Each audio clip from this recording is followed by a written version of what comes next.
Bonjour, donc je me présente, moi je suis Thibaut Raginel, je suis chef de clinique du département de médecine générale de l'UFR Santé de Caen. Et donc on m'a demandé de modérer cette première session pour présenter le travail de Raphaël. Concernant mes liens d'intérêt avec la présentation de Raphaël, du coup, moi j'ai été en stage aussi aux urgences SAMU-SMUR de Saint-Lô. Voilà, donc je connais un petit peu le département de la Manche, mais je connaissais pas du tout les infirmiers sapeurs-pompiers de la Manche avant ça. Je te remercie de ta présentation. On va en reparler tout de suite. Je vais laisser André se présenter. Bonsoir. Bonsoir, donc moi je suis docteur André Rabiaza, je suis également chef de clinique au département de médecine générale de l'UFR Santé de Caen. Je remercie également d'abord la bibliothèque universitaire pour avoir organisé ce cycle de conférences et Raphaël pour sa présentation. Je n'ai pas de lien d'intérêt, je ne connaissais pas du tout l'existence des infirmiers sapeurs-pompiers. Je voulais pour commencer cette partie de questions-réponses, tu reviennes un petit peu sur ton parcours et sur ce qui t'a amené surtout à ton sujet de thèse. Pourquoi avoir parlé des infirmiers sapeurs-pompiers? Pourquoi le choix de la douleur thoracique? D'accord. Oui, bah, c'est bon, j'ai mon micro. Bah, en fait, j'étais dans une période où justement, début d'internat, on commence à se poser des questions sur sa thèse, parce qu'évidemment, il faut faire une thèse. Et je n'avais vraiment pas d'idée. Et quand je suis arrivé effectivement chez les sapeurs-pompiers, j'ai eu la chance de rencontrer le médecin-chef des sapeurs-pompiers de la Manche, le colonel Norbert Berginia, qui m'a proposé de travailler justement sur un thème de recherche qui concernait les sapeurs-pompiers. Et donc, évidemment, bah, ça ne pouvait pas mieux tomber, parce qu'effectivement, j'avais une marge de manœuvre assez importante sur éventuellement un thème.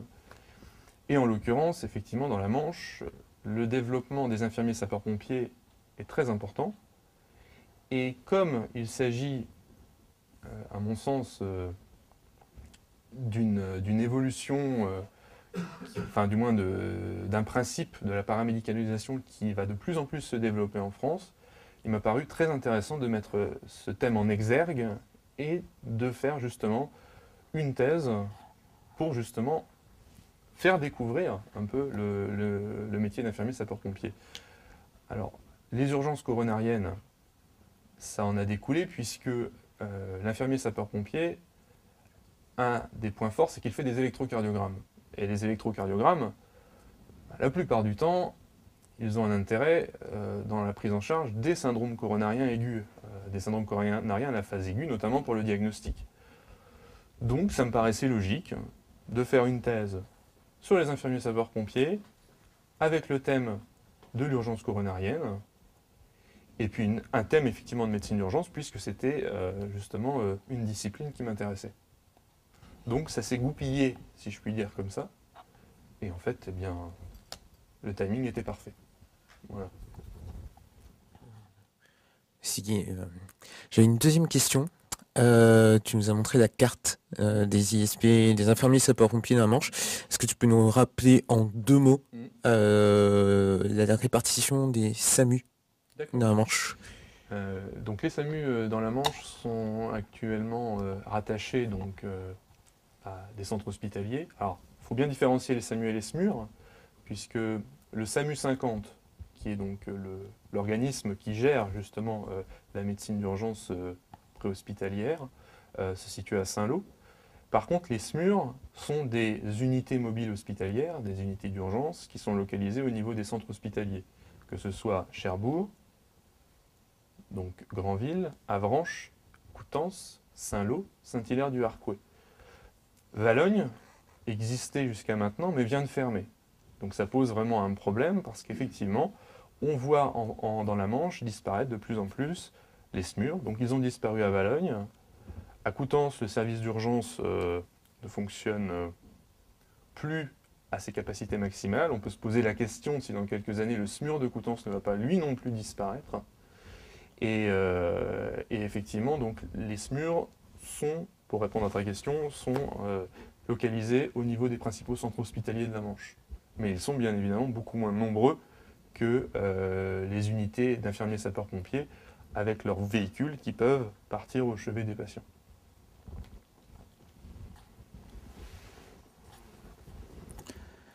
Et du coup, qui déclenche l'infirmier sapeur-pompier, pardon. Tu nous as dit l'infirmier sapeur-pompier peut éventuellement redresser le diagnostic. Donc pour ça, il faut qu'il soit déclenché sur un diagnostic spécifique, par exemple sur la douleur thoracique. Tu nous as dit, enfin, tu ne l'as pas dit, mais je l'ai lu dans ta thèse, que des fois, l'infirmier sapeur-pompier arrive sur place pour tout à fait autre chose et se retrouve face à une douleur thoracique angineuse, évocatrice de syndrome coronarien aigu. Et des fois, justement, il est sur place pour ça et découvre toute autre chose. Tout à fait. Alors, la question est très intéressante.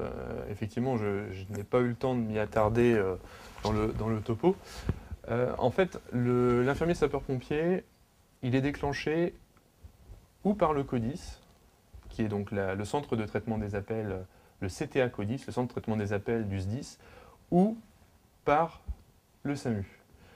Lorsqu'une personne a une douleur dans la poitrine, elle a deux possibilités, ou appeler le 15, donc le SAMU, ou appeler le 18. Lorsqu'elle appelle le 18, évidemment, le CODIS, le CTA CODIS répond, et les personnes du CTA CODIS sont formées à déceler à l'appel une potentielle urgence médicale. Lorsque l'urgence médicale est décelée par les membres du CTA CODIS, le CTA CODIS passe d'emblée le relais par interconnexion au SAMU, c'est-à-dire qu'il passe tout de suite le patient au médecin régulateur du SMUR, enfin du SAMU. Voilà. À partir de là, le médecin du SAMU a le choix ou de déclencher une ambulance toute simple s'il considère qu'il n'y a pas d'urgence immédiate, ou de ne rien faire, ou de déclencher un SMUR, effectivement, donc une unité mobile qui va se rendre auprès du patient, ou de déclencher un ISP. Voilà.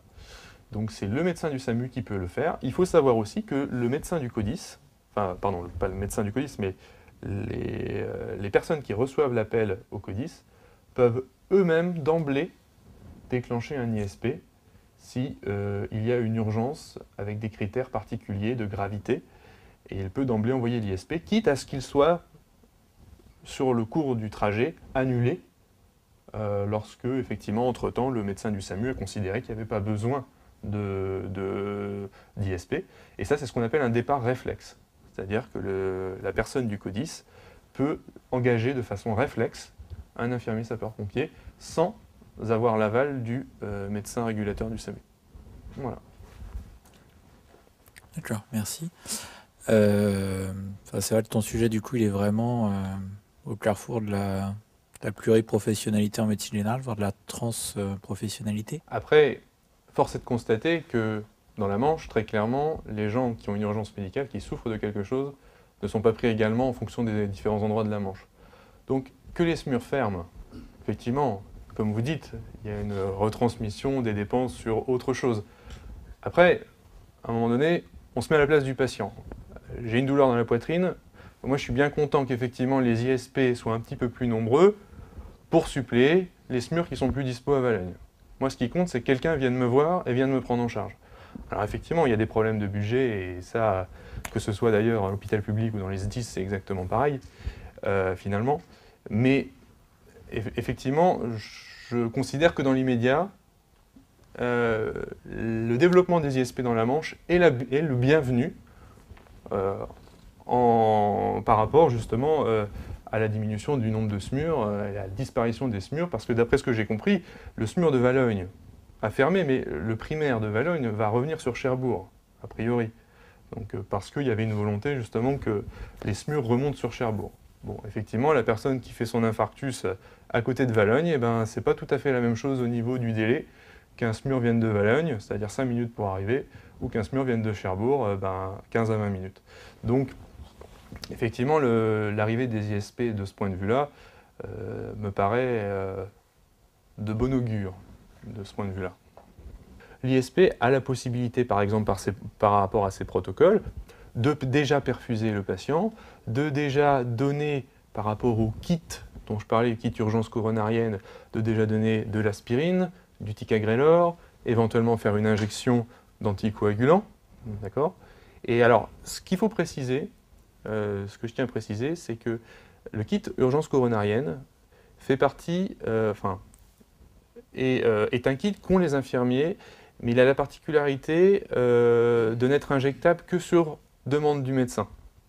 C'est-à-dire qu'en fait, par rapport à un protocole d'infirmier de soins d'urgence, où l'infirmier peut de lui-même, sans avoir l'avis du médecin, mettre en place son protocole, le kit urgence coronarienne, lui, n'est administré au patient que sur demande du médecin régulateur du SAMU. J'avais peut-être pas été assez clair tout à l'heure. Effectivement, ça fait partie des exceptions par rapport à tout ce dont je vous disais, ticagrelor, toutes ces choses-là. Par contre, pour les autres protocoles, je pense que le colonel me rejoindra là-dessus, le protocole est fait justement pour que l'infirmier puisse, dans un cadre légal très précis, mettre en place des soins aux patients sans attendre l'avis du médecin. Donc c'est ça aussi l'intérêt. Eh bien, ça dépend des situations. C'est-à-dire qu'il y a des situations où le SMUR va se rendre sur place et partir avec le patient dans un centre de choro. Et il y a des situations où, effectivement, sur une carence de SMUR, si le SMUR n'est pas disponible, eh bien, le médecin va pouvoir aller jusqu'à demander à un infirmier de prendre la route pour aller vers un centre de choro, justement, en gardant un contact radio permanent avec l'infirmier sapeur-pompier, justement pour pouvoir éviter cette perte de temps. Mais après, chaque situation, c'est un petit peu, c'est chaque situation qui détermine un petit peu la prise en charge, finalement. Alors, comme je disais tout à l'heure, le médecin généraliste n'appelle pas l'infirmier sapeur-pompier en tant que tel, il appelle le CODIS, il appelle les pompiers, enfin du moins le médecin. Il dit, voilà, j'ai un patient qui a une douleur dans la poitrine, suspecte d'infarctus du myocarde, enfin du moins de douleur angineuse. Et après, c'est effectivement le SAMU qui décide immédiatement on nous passe le médecin régulateur, et c'est le médecin régulateur du SAMU qui décide d'envoyer un ISP, parce qu'il y a déjà un médecin sur place quelque part. Enfin, en même temps, le médecin, il ne va pas quitter ses consultes pour emmener le patient à l'hôpital, de toute façon, ou d'envoyer d'emblée un SMUR. Donc après, c'est comme ça que ça se décide, en fonction du personnel disponible, parce que des fois, il n'y a pas d'ISP disponible aussi, ça peut arriver, qu'il soit parti sur une autre inter. Ou alors, il faut le temps qu'il vienne, parce que du coup, on déclenche un ISP qui va être plutôt à 50 km, donc il faut le temps qu'il monte. Et parfois, il est plus rapide de faire partir un SMUR qu'un ISP. C'est-à-dire ça dépend un petit peu des situations, c'est très patient dépendant, et voilà. J'allais poser la question des sages-femmes, justement. Parce que dans ta thèse, il y a une sage-femme qui t'a aidé pour la méthodologie. Oui. Alors, et c'est une sage-femme du SDIS. Oui. Au SDIS, on a la possibilité d'avoir des experts, c'est-à-dire des personnes qui donnent effectivement leur avis, donc leur avis d'expert dans une discipline aux médecins du SDIS ou aux 3 SM en général, au service de santé. En l'occurrence, cette personne, donc Pauline Lenellet, est experte sage-femme au SDIS de la Manche. L'avantage, c'est qu'elle effectivement donne son expertise sur tout ce qui est pathologie obstétricale, gynécologie, toutes ces choses-là. Et en l'occurrence, elle fait de la recherche, elle est doctorante dans une autre discipline que la maïeutique, et du coup a une solide base méthodologique, et a pu justement me donner des conseils dans le cadre de ma thèse. Après, ça n'avait rien à voir effectivement avec la maïeutique, très clairement. Voilà. Mais ça peut être des experts psychologues, ça peut être des experts... je veux dire, voilà, un expert par définition, ça peut être n'importe quelle discipline. Ça fait aussi partie des particularités justement des protocoles qu'il faut vraiment bien encadrer et bien... c'est-à-dire qu'en fait, finalement, les infirmiers anesthésistes peuvent faire de l'intubation. Donc il y a une sorte de sélection dans les protocoles. Si on est infirmier normal, non anesthésiste, eh ben, il y a des choses qu'on ne peut pas faire. Et si on est infirmier anesthésiste, eh ben, dans certaines situations, il y a des choses qu'on a l'autorisation de faire dans le cadre des protocoles. Effectivement, c'est aussi vraiment très bien qu'on puisse mettre à profit ces compétences particulières, parce que c'est tout bénef, entre guillemets, pour le patient, quoi. On est en plein dans la réponse graduée aux urgences par des non-médecins, que tu nous évoquais tout à l'heure. Et à vous écouter, j'ai l'impression que finalement, la force des infirmiers sapeurs-pompiers en France, c'est d'être couvert, entre guillemets, par le corps des sapeurs-pompiers, qui est une entité qui permet un certain soutien, qui permet de développer des infirmiers de soins d'urgence, qui sont plus développés dans les pays anglo-saxons au sein des paramédics, avec les différents grades de réponse aux soins d'urgence. Et pourquoi on ne pourrait pas envisager en France que on ait toujours des ambulanciers qui soient entre guillemets le grade 1 du recours aux soins d'urgence, et puis après des infirmiers, mais qui ne soient pas forcément des infirmiers sapeurs-pompiers, qui appartiennent à une autre entité, qui puissent intervenir à la demande du SAMU ou du CODIS, sans être forcément sapeurs-pompiers. Tout à fait. Donc en fait, ce que vous mettez en évidence, c'est effectivement pourquoi justement ne pas passer un peu au système des paramédics des pays anglo-saxons. Bon, effectivement, vous proposez une révision de fond du système. Alors c'est pas facile à faire bouger. On a eu déjà concernant les infirmiers sapeurs-pompiers, pas mal de difficultés à mettre ça en place. Enfin, je veux dire, par rapport, comme je vous disais, notamment malheureusement aux querelles un peu de chapelle entre les SAMU, les SDIS, qui, je trouve, en tout cas pour la Manche, sont vraiment en train de s'apaiser, et le SDIS et le SAMU fonctionnent vraiment de façon complémentaire et constructive. Après, effectivement, ça pose cette question de la mise en place de paramédics sur le territoire français.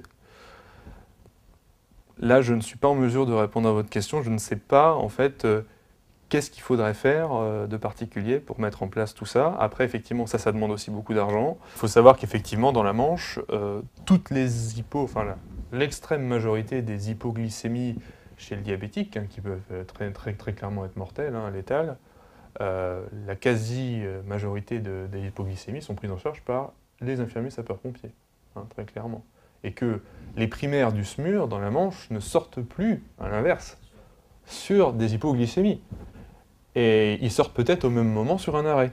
Et là, effectivement, un arrêt cardiaque. Et là, effectivement, c'est ça aussi la plus-value. C'est que le SMUR est disponible pour d'autres urgences vitales. Donc c'est très important. Je voulais signaler que c'est vrai qu'on est en plein sur l'interdisciplinarité et la pluriprofessionnalité, que là on parle de médecine d'urgence, mais qu'on a parfois des petites problématiques sur des cas plus de médecine générale et quotidienne, sur la gestion du diabétique ou de l'insuffisance cardiaque, et qu'il y a là aussi parfois des petits problèmes réglementaires sur la limite entre l'infirmier et le médecin. Je voulais juste faire une petite remarque sur le début de ta présentation, concernant l'intérêt du Master 1. Je sais qu'il y a des étudiants en médecine. Le Master 1 sert aussi en médecine générale alors qu'on n'est pas hospitalier, pour des carrières, pour faire de la recherche, pour faire une carrière universitaire, tout en ayant une activité non hospitalière purement ambulatoire. C'est notre cas. C'est notre cas à nous, et que voilà, c'était une petite remarque. Oui, excusez-moi, je voudrais juste ajouter, effectivement, pour moi c'est évident que pour ça, je parlais pour les personnes qui veulent se diriger vers la recherche, mais la recherche, effectivement, le département de médecine générale est là pour le montrer, c'est que c'est pas forcément uniquement pour les personnes qui sont hospitaliers purs, c'est aussi pour effectivement des médecins généralistes comme vous, des chef de clinique, et par rapport justement au Master 1, ce qui me faisait penser que ça n'avait pas beaucoup apporté, c'est que le problème, c'est que les UES, les unités d'enseignement dans les facs, notamment à Caen par exemple, à l'époque, c'était que certaines UES. Et en l'occurrence, moi j'ai fait des UES de pharmacie. Donc je suis allé faire quelque chose, une UES sur la conception du médicament à la faculté de pharmacie. Donc effectivement, très intéressant, très intéressant. Mais après, est-ce que très clairement ça me sert dans ma pratique de tous les jours de médecine générale? Voilà, c'était de ce point de vue-là. Après, c'est clair que j'ai fait aussi un autre UES de pharmacologie, donc ça m'a par contre aidé pour la médecine générale. Il s'agissait d'une ES sur tout ce qui est iatrogénie médicamenteuse, hein, c'est-à-dire les risques des médicaments. Donc ça, c'est très très important. C'est notre pratique de tous les jours de faire attention quand on donne un médicament, de peser le bénéfice et le risque de donner une molécule chez un patient, surtout quand on a des ordonnances de 15 médicaments. Hein, donc c'est vraiment très important. Et puis j'ai terminé mon stage de Master 1, un stage en anatomopathologie. Donc effectivement, très intéressant aussi. Après, bon, lorsqu'on est dans un cabinet de médecine générale, ou quand on fait l'activité de médecin sapeur-pompier, bon, la conception du médicament avec les nanoparticules et les choses comme ça, bon, voilà. Alors, concernant les infirmiers sapeurs-pompiers, dans la recherche bibliographique, bon, il y a toute la partie effectivement recherche dans les bases de données informatiques. Hein, donc, j'ai mis des mots-clés tels qu'effectivement les sapeurs-pompiers en général, les ISP. Il y a quelques tests qui ont déjà été faits par certains médecins, hein, notamment des médecins généralistes, sur l'efficience des ISP notamment. Alors, je ne sais pas si la personne qui vient de Nantes, monsieur, il y a eu une étude qui a été faite par un médecin de thèse sur l'efficience des ISP ou du secours préhospitalier. Peut-être, je ne sais plus exactement. Il y a eu des thèses qui ont été faites déjà sur les infirmiers sapeurs-pompiers et des thèses aussi globalement sur les sapeurs-pompiers en tant que secouristes. Donc déjà, je me suis basé un petit peu là-dessus, voir un petit peu ce qu'on pouvait avoir. Après, la problématique, c'est vrai que la problématique importante, c'était aussi la problématique de la télétransmission des électrocardiogrammes et l'intérêt, enfin la plus-value de la télétransmission dans le gain de temps de prise en charge préhospitalier des syndromes coronariens. Alors là, par contre, il y a de la littérature. Et de la littérature, notamment anglo-saxonne, sur justement, des études justement de cohortes qui ont été réalisées ou des études comparatives sur les délais préhospitaliers et par rapport à la mortalité à plus ou moins long terme. Donc là, j'avais effectivement des bases là-dessus. Des études notamment assez disparates d'ailleurs, parce qu'il y avait des pays anglo-saxons, mais il y avait une étude polonaise, il y avait une étude italienne, il y avait une étude... voilà, il y avait quand même pas mal d'études sur le sujet. Donc de ce point de vue-là, j'ai eu de la matière. Voilà.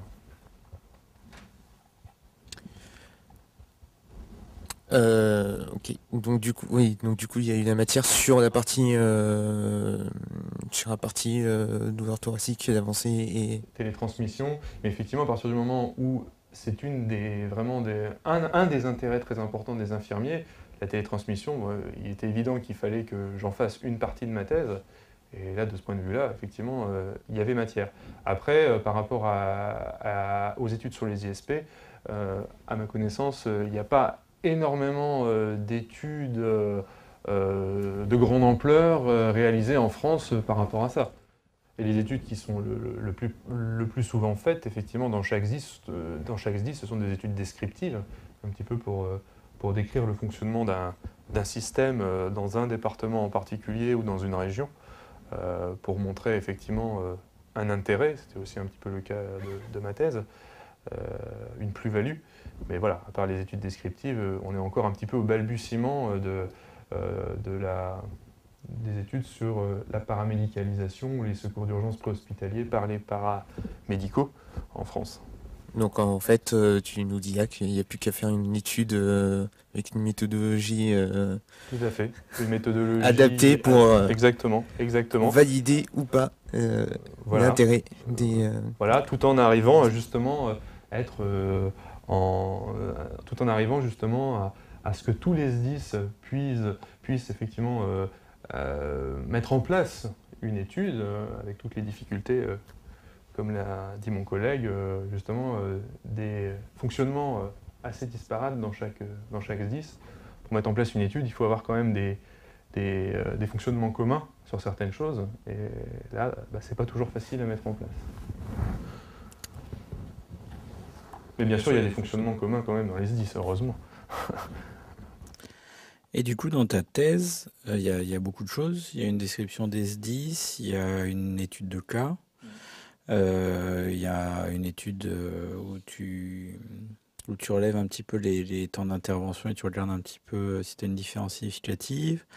Tu nous dis aussi à un moment dans ta thèse que tu as fait une revue de la littérature. Tout ça, ça demande quand même pas mal de conseils méthodologiques pour l'étude, pour ton étude statistique, pour ta revue de la littérature. Tout ça, tu l'as fait avec ton bagage de médecine, de Master 1, tu as eu des ressources externes?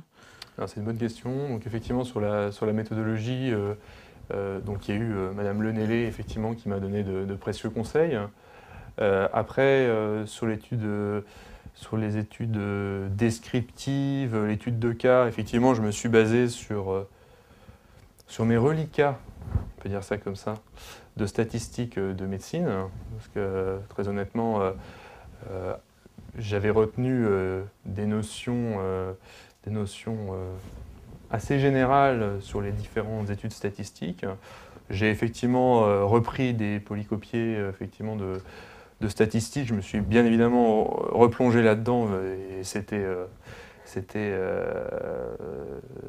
indispensable. Et voilà, c'est-à-dire que j'ai essayé de faire un petit peu avec mes bagages, avec des conseils, et puis en reprenant les données, voilà, les données décrites dans les polycopiés quoi, de statistiques. Après, effectivement, je n'ai pas eu recours aux statisticiens du CHU, si c'était ta question. Non. Ah non, hors le CHU, point de salut, c'est ça? Non, il y a des statisticiens en dehors du CHU, il y a des statisticiens partout Oui, dans tout à fait. l'université, dans plein de Tout à fait. filières, et je sais que j'ai des thésards qui vont voir en maths, qui vont voir en bio, qui vont voir même dans l'UFR Santé, il y a pas mal de gens qui en font un peu. Et pour ta revue de la littérature? Pour la revue de la littérature, bah, je l'ai réalisé tout seul avec justement la revue électronique, effectivement, avec Internet, avec tout ça. Et puis je suis venu aussi à la BU pour consulter un certain nombre de documents. Hein. Et puis aussi, bien évidemment, avec les apports qu'ont pu me donner les membres du 3SM au SDIS, puisque, je veux dire, les médecins du SDIS, les infirmiers du SDIS avaient aussi, bien évidemment, de la littérature sur le sujet. Hein. C'est normal. Et du coup, effectivement, ils m'ont fourni les articles qu'ils avaient en leur possession, parce qu'effectivement, il n'y a pas encore beaucoup de choses sur les infirmiers sapeurs-pompiers en France, mais les études qu'ils avaient, et notamment les études dans la Manche, hein, parce que notamment pour le recueil de données, d'ailleurs je remercie beaucoup le médecin-chef de la Manche, parce que j'ai vraiment eu accès justement aux données du SDIS, bien évidemment sous couvert de l'anonymat des patients, voilà, mais j'ai vraiment eu accès à toute une base de données, c'est exceptionnel, enfin vraiment, il n'y a pas beaucoup de thésards qui ont la possibilité justement de retrouver, d'avoir des extractions de données que peuvent faire notamment une structure comme l'ESDIS, où ils peuvent recueillir des données, faire des extractions sur des thèmes particuliers pour des analyses statistiques. Et ça m'a particulièrement aidé, ça c'est clair. Donc pour tes équations de recherche, tu t'es débrouillé tout seul comme un grand avec tes reliquats de Master 1 C'est ça. et d'études en médecine. D'accord. Après, très clairement, mon objectif était vraiment de mettre en évidence les intérêts des sapeurs-pompiers. Je ne souhaitais pas non plus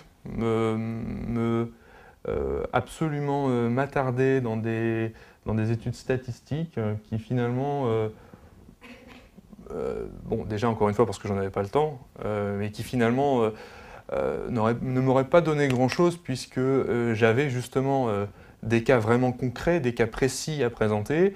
J'avais effectivement un recueil de données provenant d'extraction de bases de données du SDIS. Je ne souhaitais pas très clairement m'engager dans des études vraiment poussées, avec des intervalles de confiance particulièrement avec des P inférieurs à 0,00001, hein, donc au niveau de la significativité statistique. Ce n'était pas mon objectif. Moi, c'était vraiment de montrer quelque chose, quoi. De montrer quelque chose. D'accord, mais du coup, c'est vrai que tu me disais, bah, tu avais été un peu finalement limité par ton recrutement du 10-50. Est-ce que, je sais pas, est-ce que ça t'a pas donné envie, par exemple, de te dire, bah, je vais aller prendre 10, 50, 14 et 61, leur demander la même illustration de données, rebétonner un peu ma méthodologie et me dire, bah voilà, si j'arrive à prouver que mes infirmiers, sapeurs-pompiers, ils interviennent 10 minutes plus rapidement que les SMUR quand on les déclenche, ça va pas donner envie justement à l'ARS de se dire, bah voilà, on va mettre en place une expérimentation, recruter Je pense 20 que infirmiers dans chaque département et Je voir pense que si on très apporte. clairement, c'est une méthodologie et ce sont des études à envisager, mais qui, pour moi, n'étaient pas gérables dans le cas d'une thèse d'exercice de médecine, beaucoup trop difficile, avec beaucoup trop de petites choses à régler avant, avec encore une fois des SDIS, effectivement, qui fonctionnent parfois différemment, et ça me paraissait vraiment trop lourd à gérer. Parce qu'encore une fois, quand on a une thèse à rendre dans les 7 mois, parce que justement, je veux dire, on souhaite après entrer dans la vie active, on est obligé de faire des choix. Et par contre, très clairement, je pense qu'il faudrait que, peut-être en se concentrant sur quelque chose, sur un sujet un peu plus précis, je pense par exemple au délai par rapport aux électrocardiogrammes, au délai appel, ça, je pense que ça pourrait être, par exemple, un sujet d'une thèse d'un étudiant en médecine, mais qui ne ferait que ça, qui ne ferait un sujet que sur la télétransmission des électrocardiogrammes, avec justement le recrutement de plusieurs SDIS, hein, justement, avec plusieurs bases de données, plusieurs choses comme ça, pour pouvoir avoir un nombre significatif de cas.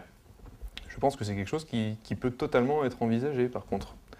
Mais pas dans mon propre timing, en l'occurrence. D'accord, j'entends bien. Et du coup, c'est vrai que toi, tu avais un timing serré, si j'entends bien, de 7 mois. Le DES de médecine générale, c'est 7 mois à 3 ans. Est-ce que ça pas donné toi envie, par exemple, de te dire, bah, j'ai pas pu aller aussi loin, je vais aller à la fac de médecine, recruter des internes dès leur première année, et leur dire, venez avec moi, on va bosser ensemble sur une thèse sur 2 ans et demi, et sur un sujet que je connais, dont je vais pouvoir vous initier au sujet, vous allez gagner du temps, et vous allez pouvoir aller plus loin avec mon expérience que je vais vous retransmettre en vous aidant à diriger cette thèse. Après avoir fait ma propre thèse, c'est ça? Alors, c'est une chose auquel j'ai pensé. Après, encore faut-il proposer à des étudiants de faire une thèse sur effectivement les sapeurs-pompiers. Moi, c'est quelque chose que je souhaite vraiment faire découvrir, notamment aux étudiants en médecine et autres, même hein, infirmiers, sages-femmes, même vétérinaires, puisqu'il y a des infirmiers, il y a des vétérinaires sapeurs-pompiers. Donc, c'est vraiment quelque chose que j'aimerais faire découvrir. Après, on a quelques internes qui se sont intéressés depuis quelques années, qui sont venus voir un petit peu au SDIS s'il y avait des possibilités d'études. Et puis qui ont abandonné. Alors je ne sais pas pour quelle raison. Après, c'est vrai que la médecine sapeur-pompier, c'est pas encore quelque chose qui est très connu. Et quand justement des personnes ont envie de faire leur thèse, de valider leur thèse entre guillemets assez rapidement, peut-être qu'ils n'osent pas aller s'engager dans ce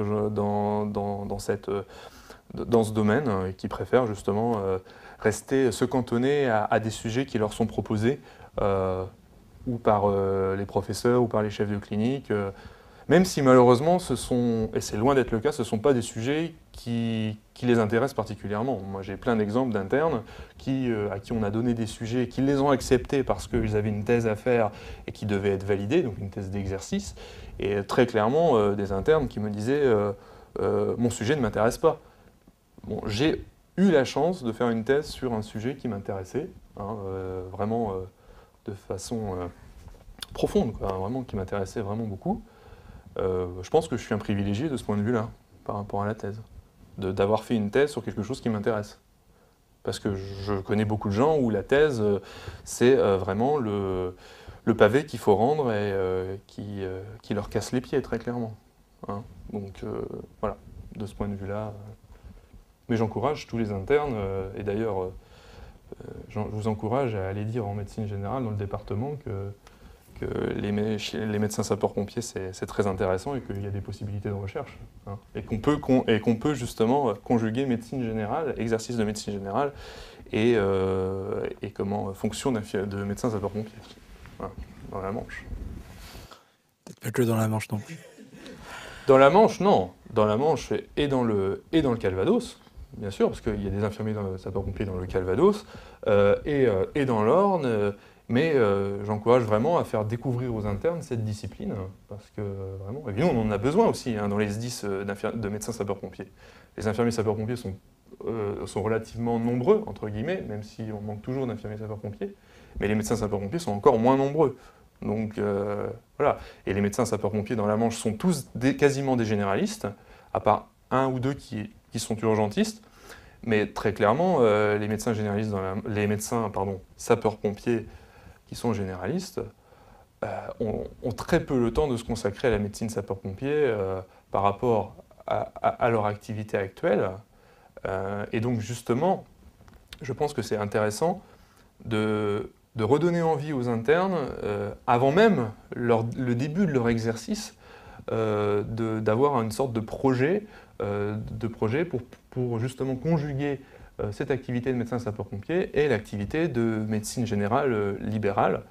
Je pense que c'est aussi faisable, par exemple, de faire un certain nombre de jours dans la semaine de médecine générale et un certain nombre de jours dans la semaine se consacrer à la médecine sapeur-pompier. Je pense que c'est gérable. C'est concevable, en tout cas. Et donc, du coup, on n'attend plus que, effectivement, les internes, les futurs médecins, oui. Même les externes, parce que les externes peuvent s'engager maintenant, donc les externes aussi. Alors, encore une fois, je voudrais vous remercier, l'équipe d'organisation, de m'avoir permis de venir un petit peu donner quelques informations sur mon parcours et sur la thèse.